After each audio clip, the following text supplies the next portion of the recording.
এখন অনুষ্ঠানত আমি একত্ৰিত হৈছোঁ, সকলোৱে হয়তো অৱগত। কিন্তু তথাপিও আজি আমি কিয় অৱগত হৈছোঁ, কিয় আজি কথাটো উত্তৰণ কৰিব লগা হ'ল, তাৰ বিষয়ে কিছু কথা আমি সোঁৱৰাই দিয়াটো আমাৰ কৰ্তব্য। আমাৰ ভাৰতবৰ্ষ স্বাধীন হোৱাৰ পাছত তেতিয়াৰ সময়ত আমাৰ অসমৰ হিমালয়ীয়া অঞ্চল নাগাসকলে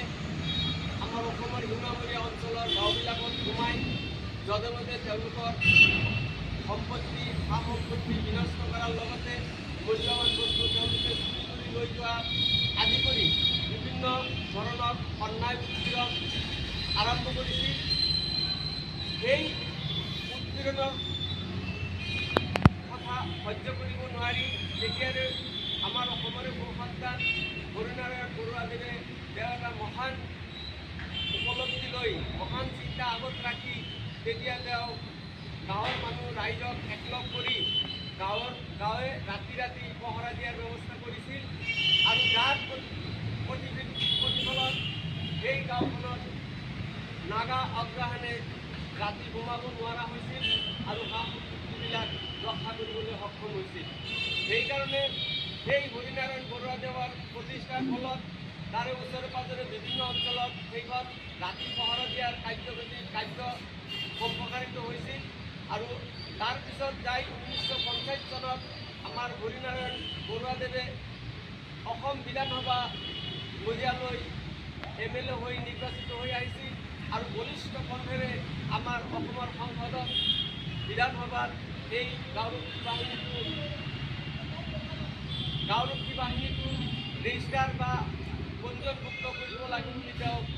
এটা বলিষ্ঠ কণ্ঠেৰে কৰি তেওঁ এটা প্ৰস্তাৱ উত্থাপন কৰিছিল আৰু সেই প্ৰস্তাৱৰ পৰিপ্ৰেক্ষিতত 1950 চনত আমাৰ গাঁওৰক্ষী বাহিনীটো হৰিনাৰায়ণ বৰুৱাদেৱৰ প্ৰতিষ্ঠাত আমাৰ চৰকাৰী হিচাপে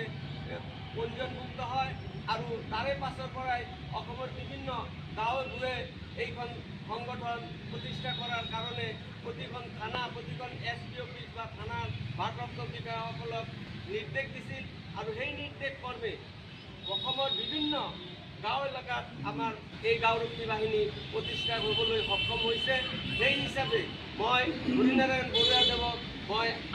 অন্তৰেদি তেওঁক শ্ৰদ্ধা কৰিছোঁ আৰু তেওঁৰ আত্মাৰ সদ্গতিৰ কাৰণে কামনা কৰিছোঁ আৰু সেই তেতিয়াৰে পৰাই আমি প্ৰতি বছৰে 29 জানুৱাৰী হৰিনাৰায়ণ বৰুৱাদেৱৰ জন্মদিনৰ ওপৰত ভিত্তি কৰি আমি এই গাঁওৰক্ষী বাহিনী প্ৰতিষ্ঠা দিৱস হিচাপে আমি পালন কৰি আহিছোঁ আৰু ভৱিষ্যতেও আমি পালন কৰি যাম। গতিকে আমি গাঁওৰক্ষী বাহিনী হিচাপে তেখেতক আমি শ্ৰদ্ধাৰে সুমৰিব লাগে আৰু তেখেতৰ যি মহান আত্মাৰ সদ্গতিৰ কাৰণে আমি কি কৰিব লাগে, আমি সদায় প্ৰাৰ্থনা কৰিব লাগে। গতিকে আমি বেছিকৈ নকওঁ,